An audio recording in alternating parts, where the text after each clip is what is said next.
ಇವನಲ್ಲಿ ಯಾವ ಬದಲಾವಣೆನೂ ಕಾಣಲ್ಲ. ಇವನನ್ನ ನೀನ್ ನಂಬ್ಕೊಂಡ್ರೆ ನಿನ್ ಕೈಗೆ ಚಿಪ್ಪೆ ಗತಿ. ನೀನೇನು ಮದುವೆ ಆದಾಗಿಂದ ಅವನು ಯಾವತ್ತೂ ಈ ಥರ ಮಾಡಿರಲಿಲ್ಲಮ್ಮ.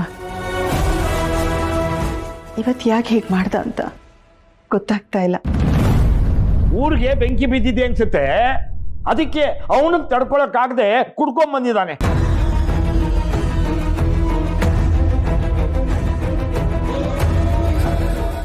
ನರಸಿಂಹ, ಯಾಕೋ ಪೂಜೆ ದಿವಸ ಎಂಥ ಕೆಲಸ ಮಾಡಿದೆ?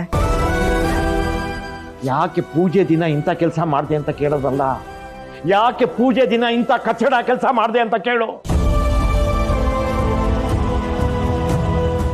ಇನ್ನೊಂದು ಸರಿ ಅಲ್ಲ, ಈ ಥರ ಎಲ್ಲ ಮಾಡಬೇಡ.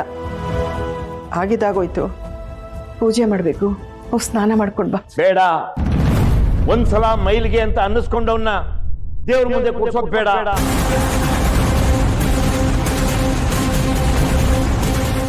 ಹಾಗೆ ಮಾಡಿದ್ರೆ ಆ ತಾಯಿಗೆ ನಾವೇ ಅಪಚಾರ ಮಾಡಿದಾಗುತ್ತೆ. ಅಂಬುಜಾ, ಮೇಷ್ಟ್ರನ್ ಕರಿಯೆ. ಏನೋ ಕೆಲಸ ಇದೆ ಅಂತ ಬೆಂಗಳೂರಿಗೆ ಹೋದ್ರಣ್ಣ. ಪೂಜೆ ದಿನ ಮಗನ್ ಥರ ಅವರಾದ್ರೂ ಮನೇಲಿದ್ರೆ ಆಗೋದು, ಏನ್ ಮಾಡೋದು? ನಮ್ಮ ದುರಾದೃಷ್ಟ. ವತ್ಸಲ, ನೀನು ಅಂಬುಜಾ ಸೇರಿ ದೇವರಿಗೆ ಅಲಂಕಾರ ಮಾಡೋದು ಶುರು ಮಾಡಿ. ಆದಷ್ಟು ಬೇಗ ಪೂಜೆ ಶುರು ಮಾಡೋಣ. ಪೂಜೆ ದಿನ ಕುಡ್ಕೊಂಡ್ ಬಂದಿರೋನು ನನ್ನ ಕಣ್ಣಿಗೆ ಕಾಣಿಸ್ಬಾರ್ದು.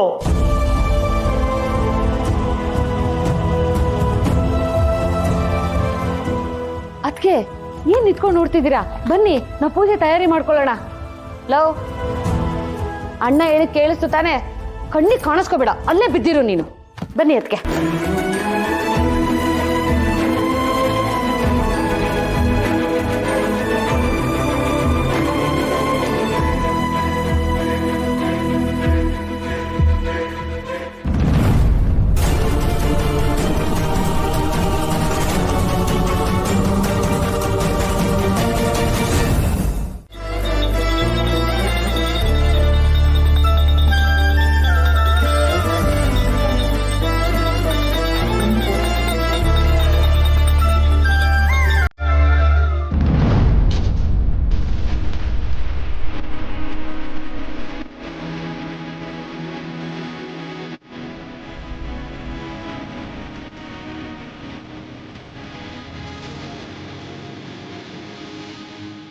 ಹಚ್ಬಂಡು, ನೀವು ಆಗ್ಲಿಂದ ಯಾರಿಗೋಸ್ಕರನೋ ಕಾಯ್ತಿದ್ದೀರಾ?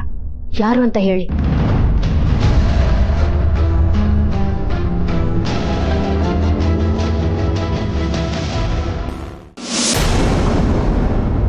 ರಾಹುಲ್ ಅವ್ರನ್ನ ಬರಕ್ಕೆ ಹೇಳಿದ್ದೀನಿ.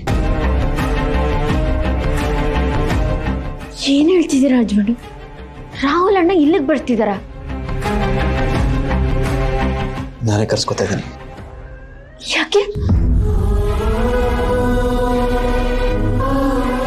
ಅಚ್ಚುಕ್ ಮೋಸ ಆಗ್ಬಾರ್ದು ಅಂತ. ಹಚ್ಬಿಟ್ಟು ನನ್ಗೆ ಎಷ್ಟು ಖುಷಿ ಆಗ್ತಿದೆ ಗೊತ್ತಾ? ನಿಮ್ಮನ್ನ ತಪ್ಕೋಬೇಕು ಅಂತ ಅನ್ಸ್ತಿದೆ. ಏನ್ ಪೂಜೆ ನಡೀತಾ ಇದೆ, ಎಲ್ಲರೂ ಇದ್ದಾರೆ, ಏನಂತ ಮಾತಾಡ್ತೀರಾ? ಗೊತ್ತು ಹಚ್ಬಿಟ್ಟು, ಅದಕ್ಕೆ ತಪ್ಕೋಬೇಕು ಅಂತ ಅನ್ಸ್ತಿದೆ ಅಂತ ಹೇಳಿದ್ದು. ಇಲ್ಲಾಂದ್ರೆ ತಪ್ಕೊಂಡೇ ಬಿಡ್ತಿದೆ. ಆಯ್ತಾಯ್ತು ಸುಮ್ಮನೆ.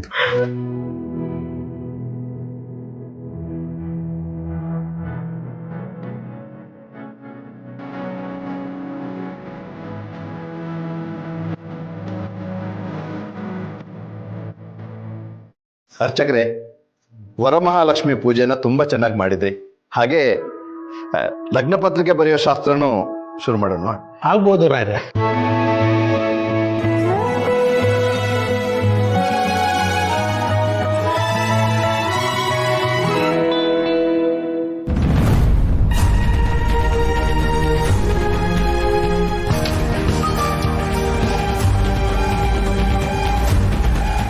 ಹಲೋ, ಎಲ್ಲಿದ್ದೀರಾ?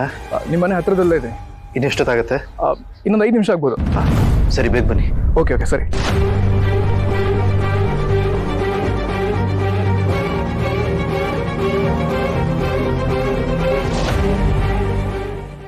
ಐದು ನಿಮಿಷ ಬರ್ತಿದ್ದಾರಂತೆ.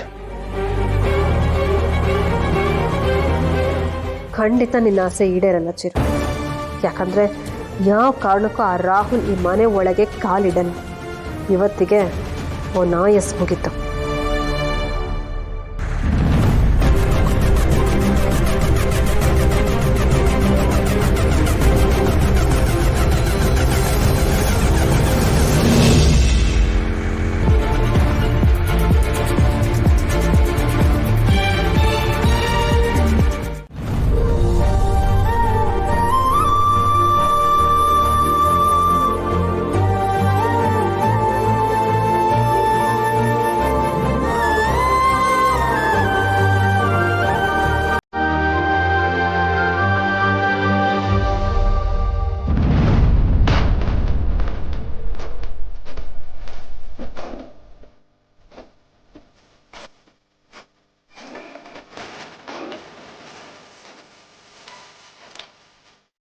ತಗೋ ನರಸಿಂಹ.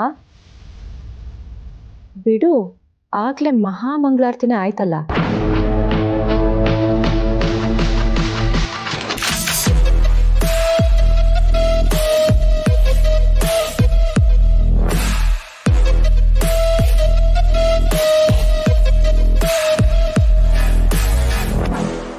ಕುರಿನ ಬಲಿ ಕೊಡೋಕ್ ಮುಂಚೆ ಇದೇ ತರ ಕುಂಕುಮ ಹಚ್ಚಿ ಆಮೇಲೆ ಮಾಲೆ ಹಾಕ್ತಾರೆ. ಬಟ್ ಇಲ್ಲಿ ಮಾಲೆ ಒಂದು ಮಿಸ್ಸಿಂಗ್ ಅಷ್ಟೆ. ನೀನ್ ಹೂ ಅಂದ್ರೆ ದೇವ್ರಿಗೆ ಹಾಕಿರೋ ಹಾರನ ನಿನಗೆ ತಂದು ಹಾಕ್ತೀನಿ. ಬೇಡ ಬೇಡ, ದೇವಿಗೆ ಹಾಕಿರೋ ಹಾರನ ಕುಡ್ತಿರೋ ನಿನ್ ಮೈ ಮೇಲೆ ಹಾಕಿದ್ರೆ ದೇವಿಗೆ ಅವಮಾನ ಮಾಡ್ದಂಗೆ.